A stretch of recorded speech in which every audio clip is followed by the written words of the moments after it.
Today, I want to show you what is arguably the most effective opening for white, especially for players below the 1,500 level.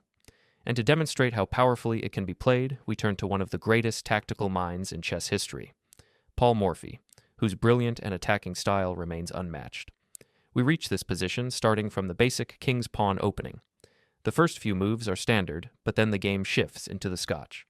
When black captures the central pawn, you don't take it back. Instead, you enter the Scotch Gambit with bishop to c4. The idea is simple. Develop fast, open lines, and launch a direct attack. With the number of tactical traps hidden in this opening, your opponent will often struggle just to achieve equality. You may notice that in this particular example, the rook on a 1 is missing. Someone once joked to Paul Morphy that this was the correct starting setup. Of course, that's just a joke.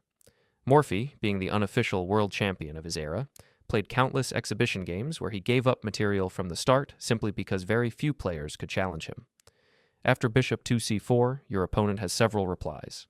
In the featured game, Morphy's opponent, Liechtenstein, chose bishop to b4 giving check, a move that looks tempting and is definitely common at this level. We will examine it in detail, but before that, you should know the other typical responses you'll face in most games. Bishop to c5 and knight to f6. Let me walk you through how to handle this line so that, after studying it once, you'll know exactly how to dominate with the Scotch Gambit.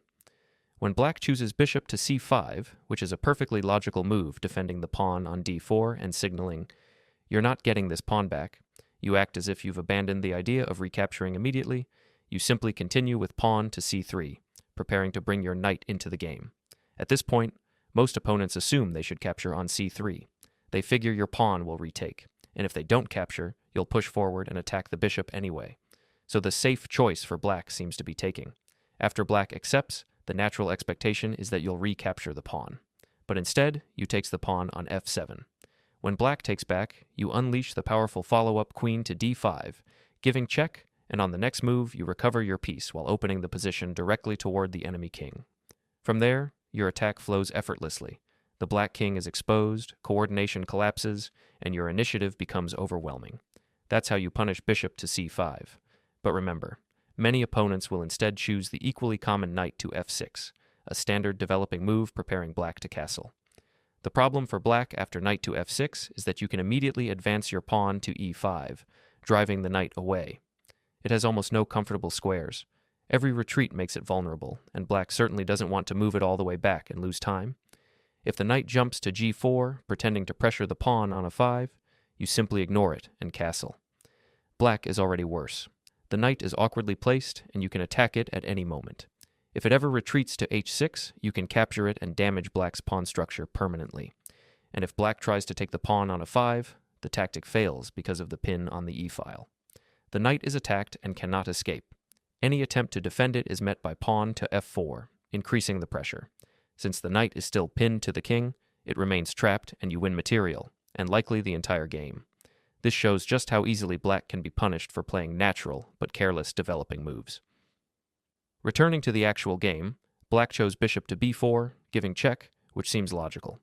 Here, instead of wasting time blocking the check passively, you continue in gambit spirit and strike with pawn to c3, maintaining your development lead. When black captures on c3, you have two strong replies. One is recapturing with the pawn from b2, hitting the bishop with tempo, but Paul Morphy played something even more elegant. He simply castled, inviting black to take on c3 again.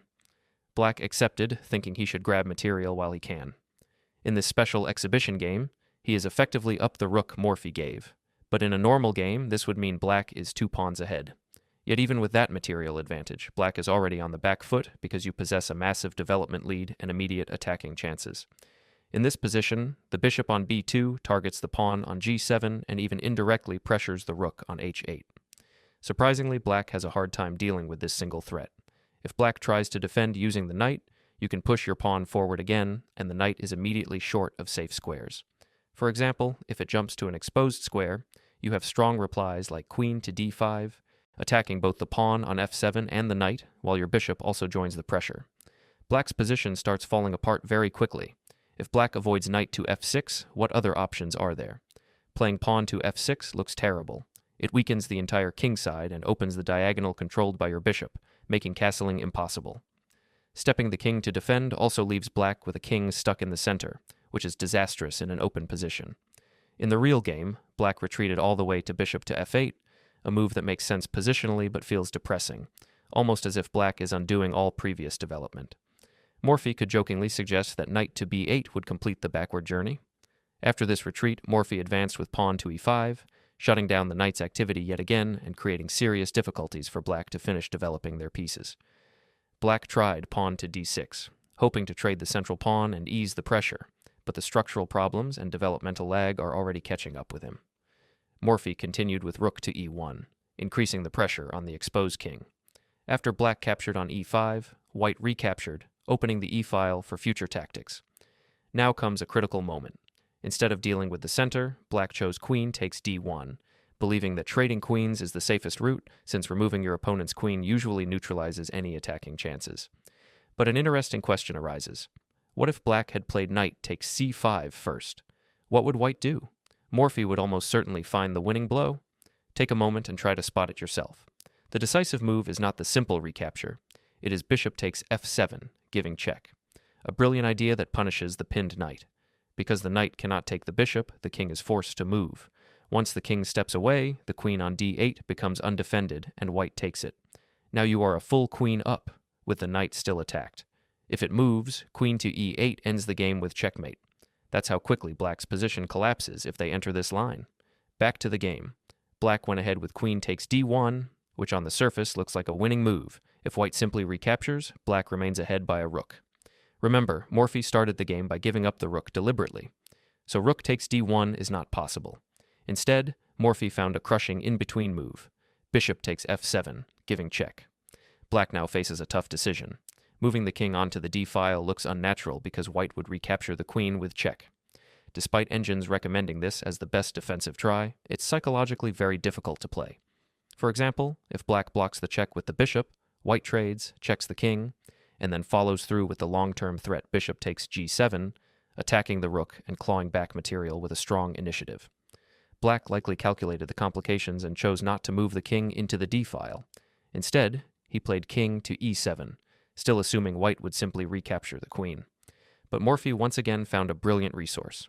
Instead of taking on d1, he played knight to g6, an unexpected move that doesn't capture anything but delivers a double check.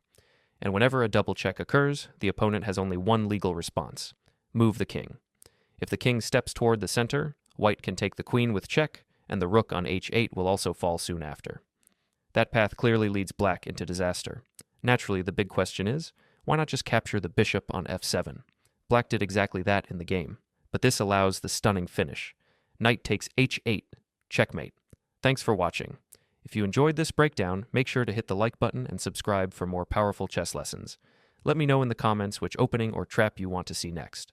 Until then, keep training, keep attacking, and I'll see you in the next video.